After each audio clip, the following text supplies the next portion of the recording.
Can I just get an idea from everybody in the room? How many of you are starting a business? So you're just starting.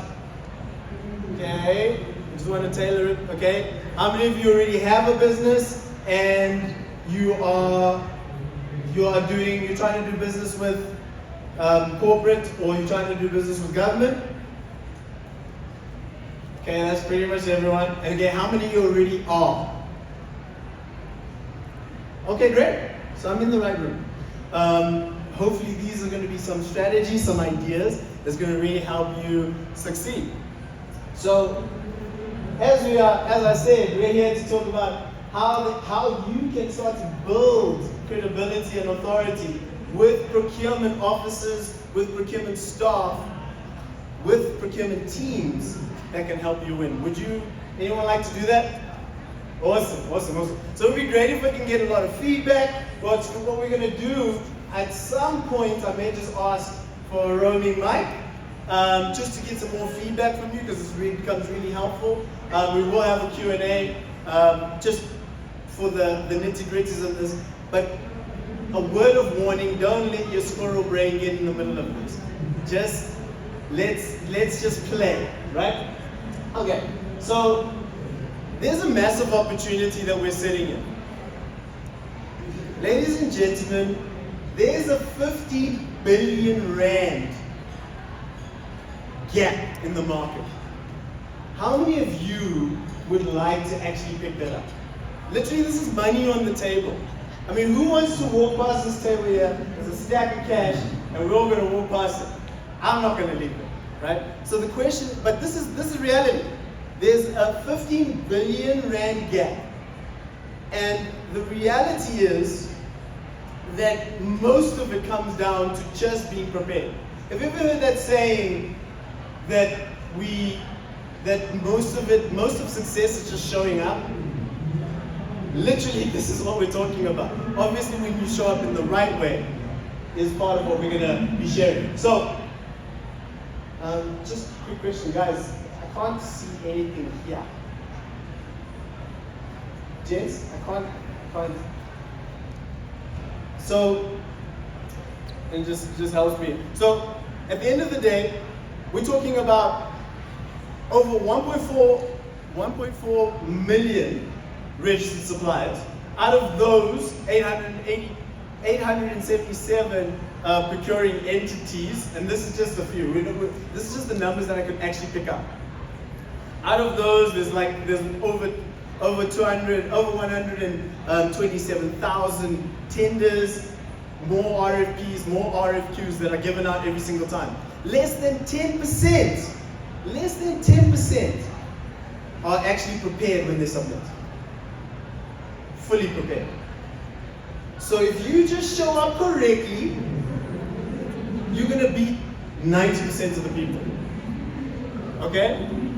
So some more stats just around this is that you'll find that 90% of the people, they actually find out, and I'm guilty of this, I'm sure you guys are too. How many of you enter the tenders, hey, you got a week or 3 days to enter, and right? So, but honestly, if you had time, how much better would you have submitted?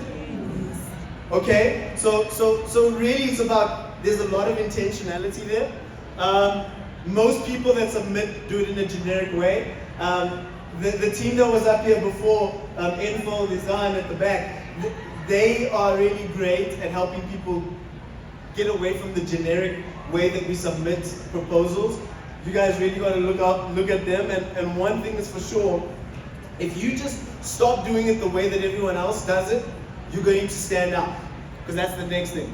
And then, look, there's another problem that even if you win, sometimes a small business, we don't have the capacity to actually deal with it. So it's really important to actually choose your opportunity in the right way, because not all opportunities being you must go for. Thanks. So, like I was saying, we're saying 20 to 35%. I honestly think it's more.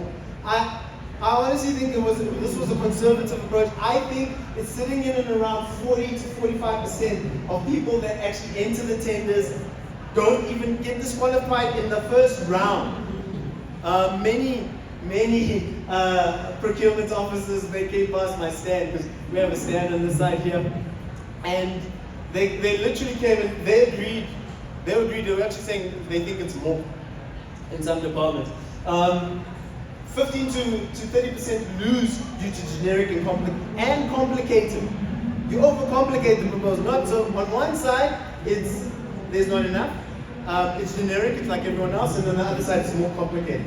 And then mostly pricing strategy is wrong. Your value proposition is sitting out, and I know that was a big word. Does everyone know what value proposition means? Who knows what value proposition means?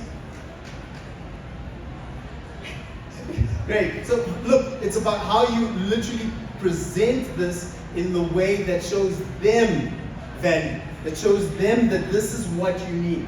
We are best positioned for you. Okay, so a little bit about me. Excuse the slide. You know, when you're working from Canva or something like that into these Microsoft things, you get this. So my name is Marlon August, as I said before, and like, while we ourselves as a marketing agency are slowly getting into the game. And as we got into the game of procurement, because most of my business, most of what we have done has been with entrepreneurs like yourself, with medium-sized businesses, and we've helped them grow. Just some of the ideas, applying those when we started to tender, that's what started to change things. And the interesting thing is we work from various industries, going from your automotive industry all the way through to legal, SaaS, accountants, medical. So we've done it in a lot of spaces, mainly education marketing, which is what I'm going to share with you today, and just also setting it up in a way, what we've done, like my claim to fame that I always like to talk about, especially in the last 2 years, is that we managed to raise over $4 million to cold traffic on Facebook. And really it was by following a simple strategy. Story, presented to people at the right time, equals sales. Really just that simple. And if you do it in a way that is real, that is authentic, and that you always show people that you're always there for them, you'll start to be successful. So what do procurement teams look for? It is predictability, expertise, believe it or not, innovation, because you are the guys on the ground. You are the people that understand where the industry is going and what is actually needed. Because most procurement teams, how does it work? They just told, this is a lot of the time, this is what we had, and then that's what they procure, right? They rely on us to come with the difference. This is where we're supposed to go. How are you going to present that when they say, no, they give you this structured table, and you just fill out that table. So you really gotta really take that innovation piece quite a lot, and then the relationships aspect is a very big one. So for those of you, especially the businesses that are already existing, put your marketing to the test. We've got a quiz. Scan the QR code, 8 questions. You'll start to figure out what game of chess you're playing, and it'll start to give you more insight. We've got like an email sequence that helps you. Okay, so this is how you get your share. So firstly, guys, this is something that I'm hoping, we're going to assume that number 1 is done here. We're going to assume that you already set yourself up for success. And that is that you are compliant. Okay? It means you got all the documents, they're not going to disqualify you because you're not eligible. The next thing is really choose a niche, a space that you can call your own. Now I know you probably do a lot of things. You've got multiple services. You're smiling, why are you smiling? Because you know, yeah? You know. So you've got multiple services. What do you do? I do a lot of things. No, you got to be very, very clear. Clarity is really important. What I would suggest, and this is now the thing, that you create a Dream 100. who are, because you got a niche now, who are the 100 people, the 100 businesses that you'd want to do business with? And your time is spent on targeting those in batches. And let's just say you'll take, I was actually saying to a lady earlier, we said, okay, let's just say we're going to take the top 5. And out of those top 5, we're going to start to learn about them. We're going to learn about who that is. You know, if we're going very tactical here. Now I'm about to just get a little bit tactical in the sense that we all got LinkedIn. Everyone on LinkedIn? Yes? You can search by job title. If you're really savvy, you'll pay that 2,000 Rand or whatever that they charge you. And then you can get really deep into finding out who does what where, right? And then you find that you reach out to them, you connect with them, and from there you start sharing content that will provide value because you've done your research. It's not necessarily very easy, but it's the thing that keeps you in their mind. And then you make sure that because you know who they are, you know where they are, you know how to reach them. And with LinkedIn as an example, if you are releasing content and they are connected to you and you're commenting on their posts, even if it's about, nowadays on LinkedIn you find everything, about their dog or whatever, you can still, they will see that comment. And that's how LinkedIn is uniquely poised. You can actually, that person will see that, you will see that they have a comment, and that's generally how they generate the interest on LinkedIn. It's different as opposed to the Facebooks and the Instagrams and stuff. But LinkedIn especially is a great place where you can connect directly with that person and they will start to see your content. I'm pretty sure you are aware of that. The next thing is then you start building your approach. Your approach comes down to that value, that info we were talking about earlier, right? You gotta know what that is, and for different sectors, for different people, it's different. You gotta really look at how can I position myself for them, and then you package a nice killer message, and then you go relentlessly, guys. Not the first email, not the 15th email, probably many, not just email, phone call. Not just phone call, be at the events. This is how we start to connect. If there's anybody in this room that's seen me more than once, that builds familiarity. That connects us even more. You have to build the relationship. And then the last thing is leverage technology. We mentioned earlier about, I'll share a few ideas, but the whole idea is that you got to try and make your life a lot easier. Today, we can set up, especially when it comes to the tender process. Everyone use ChatGPT? The ones that have their hands down, you must use ChatGPT. Not the free one though, I'm on the paid one. You must use the paid one. You know why? I'm going to tell you why. Because if you're on the paid one, you can get these little ChatGPTs that are more focused on a specific task. So what we created for a friend, for example, is they have a small team, they're in the construction industry. Then we decided to create a custom GPT. Because everything is a process, right? Everything you do in business has a process. You document that process. You give that structure to the AI. Now that the thing has a structure, you feed he doesn't even read the tender documents anymore. He takes the thing, he throws it in the thing, and it already automatically pulls out the checklist for the team. These are the documents we require. It suggests, because we've also fed it into a database, it suggests on the other side, these are the products we have, this is what we need, and then the team basically it's basically done for them. They procure X to try and get and supply thing. Plus now, if you're really savvy, you've already got the LLM or the AI prone to shooting out how the proposal should be done.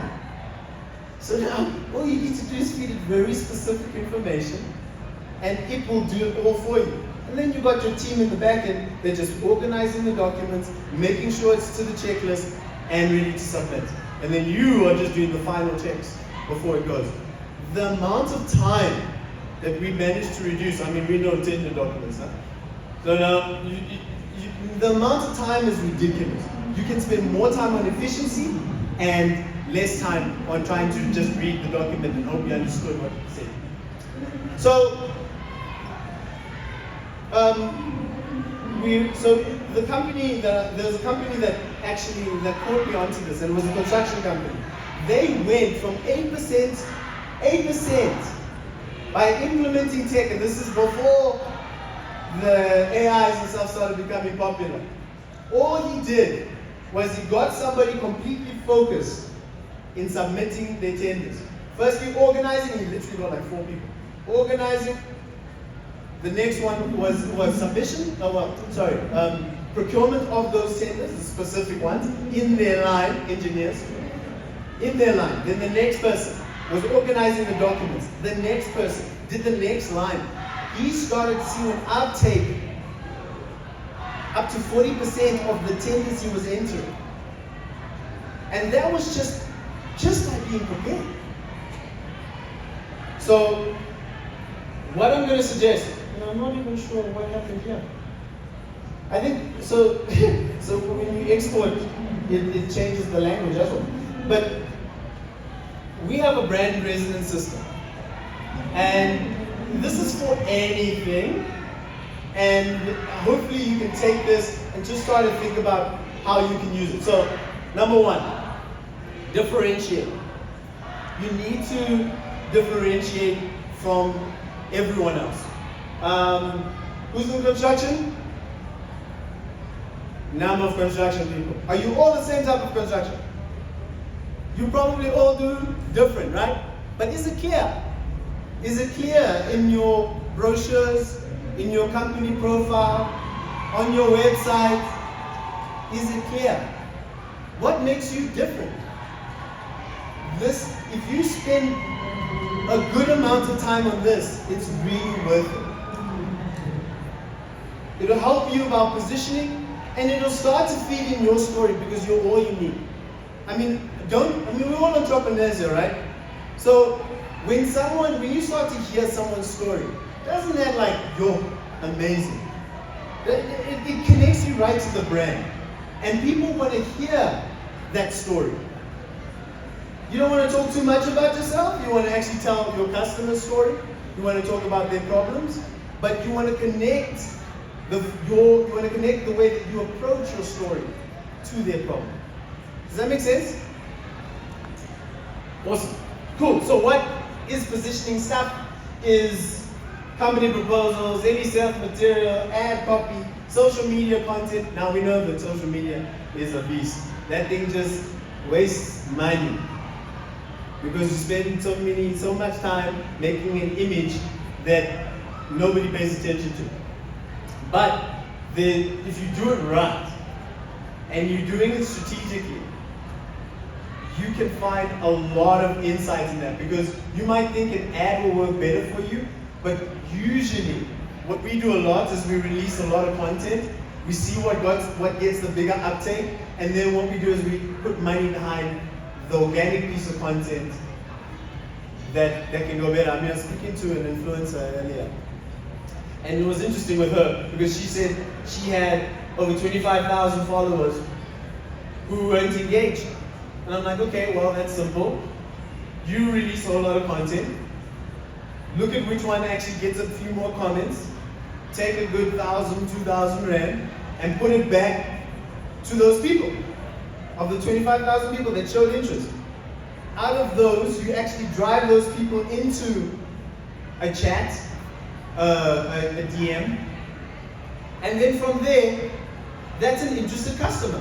Guys, how many of you, when you've actually met somebody here that had showed a little bit of interest in what you do, you didn't take their details? Who didn't take their details? You obviously did, right? You went ahead and you took the details of the person. That's exactly what I'm suggesting you do on social media. And I can't tell you, across all industries, you can even do it in a direct message. It's happening already. So if you're not doing it, you're losing out. The next thing is to integrate. So as small business, it's very difficult to do this, but it's really, really, really important. Everything that you do has a process. I know that you do what you're doing, and your job is to keep the boat afloat. But if you can find a way, and especially now we've got the AI, you can literally say, this is what I do. Turn this into a process document. It will process it. When you know what has to happen, you can then do like how I suggested earlier with ChatGPT to improve your systems. Because this is what you need to do. You need to start creating a system. You need to understand what are the touch points. Touch points in terms of marketing, in terms of your business, in terms of digital media. Sales funnels. Does anyone know what a sales funnel is? Who knows what a sales funnel? Yes? Who knows? Please say no one knows what a sales funnel is. You see, that's why I never use that word actually. So basically, sales funnel is an automated system of capturing leads, nurturing those leads, and selling the leads based on your process. For example, if you go to my website, the page is set for people to try and give me their details. Once they give me their details and book time with me, they enter into a nurturing process automatically. SMS, email. When my process is that I wanna like you if I'm gonna do business with you. That's like, it's mandatory. And if we meet and I like you and we can do business and we find value in what I do, then we take it to the next step. So that's that process. Every single time it works like that. So what is it in yours? And you can literally build that system for yourself. Ad campaigns follow the same sort of thing. Those are different touch points. SMS messages. Now this is again, we're being tactical. Social media messages was what I already shared. And then obviously document exchanges. It could be internal as well. Who needs to get what within the organization so that they can easily do the next thing. But you need to know what that is for you to be able to automate it. I hope that makes sense. I know I just spouted out a whole lot of stuff. So you can automate the entire process. This is the last thing. So you integrate and then you automate. It's the simplest way to do those. When we're talking about procurement offices, when we're talking about going to procurement teams, you need to know who they are. You need to know who they are, you need to know how they think, and when you're submitting in a way that they'll find that document valuable. This is critical. I can't iterate it enough. You need to build the relationship. And we all know this intrinsically. So, okay, once again, I apologize for my slides coming out so weird. I'm wishing you guys had Canva. But feel free to scan the thing, go ahead and do the quiz. Let's find out where you are. So there's a few little characters, right? You got a pawn, you got a knight, you got a queen and a castle. And depending on where you are, depending on how you approach your marketing, you will start to receive content that will help you. So, like I said, thank you very much. My name is Marlon August. I hope this was of value to you. We can do a Q&A. Yeah, thank you. Q&A? Any questions? Any questions? No?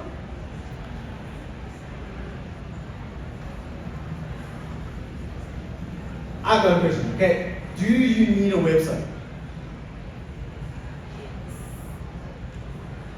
Yes or no? Yes? Yes, put up your hands, I can see. Yes. You need a website.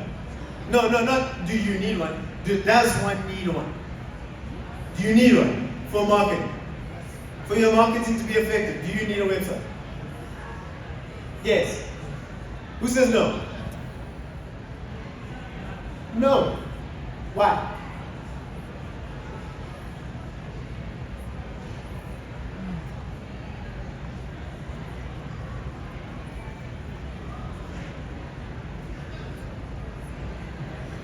Oh. No. I think it's interesting because then I'm gonna get, just to give you buy a better time. It's not just the website. Do you need There we go. social media? It's working. Hi. Hi. My name's Bella. Yeah. Hey Bella. I don't think you do in this day and age because times have moved and changed so much. Yes, traditionally you do need, but there are a lot of people who don't have websites and they're pushing their business through other social media avenues. So it is good to have one, especially if the website is interactive, then it's good to have. But we've got influencers that are pushing business for other people. Yeah. So, and there's also word of mouth. It just depends on what type of business you're doing. Yeah. If you're going to have a website, it's got to be interactive. That's my thoughts. Look. Thanks. So now, and thank you very much, because now the question is, for me, websites have changed completely. If we're talking about website in the traditional sense, where it's actually more like a brochure, you're wasting your money. Interactive is a very big word in this case because I wonder what that does. That mean things are flying around? What does interactive mean? No, it means that I can engage. Maybe there's a form that I can fill in. 100%. Maybe there's a space where I can add my thoughts about what can be done with your product. Right. Or have I interacted with your product? I can give feedback on there. So, and for others, you can actually purchase them. So, yeah. 100%. So, for those of you here in the room, if any of you have a slider on the top of your website, you're wasting your money and your time. If a designer comes and says, we're going to put a slide here that shows all 25 of your products and your services, you're wasting your time and your money. What you need is to have a clear message, literally a smiling, happy person with product and a form. Why? And I say this in marketing, we call it above the fold. It's literally the first section that rolls up on a website. That section needs to be so clear and so succinct that they're going to put in their details immediately. Why? Because most people, we're busy. We're in a rush. We don't have time to sit there and wait. We're not going to wait for all of these things to scroll. So I can scroll down and then find out how I'm going to find you. So if you're going to use whatever it may be, website, you mentioned if you're going to use an influencer, basically that's a referral. If you're going to use any form of marketing, you've got to know exactly what the next thing you want the person to do. Because if it's not happening, we've done a number of things. I mean, I've got my team here, so what we test out is a message. So we've changed according to what the feedback is. And we change the words so that it catches people more. And we've noticed, oh, when I say this word, they stay longer. That's what we're going to give them. And that's how we continuously approach marketing. That's what marketing is. For those of you who have stopped, you're missing out on a massive opportunity. Because the question I have for you is, are they saying the same thing that you say to promote your business? Does the staff say the exact same words that you use to describe your business? You're missing out on an opportunity. You don't know who are they in front of. If they are in front of somebody, because the thing is, good marketing is not about what you say. It's about whether they remember, if that other person listening can remember and repeat it later. All right, so if there are any other questions, let me just throw that out there. Awesome, thank you very much everybody.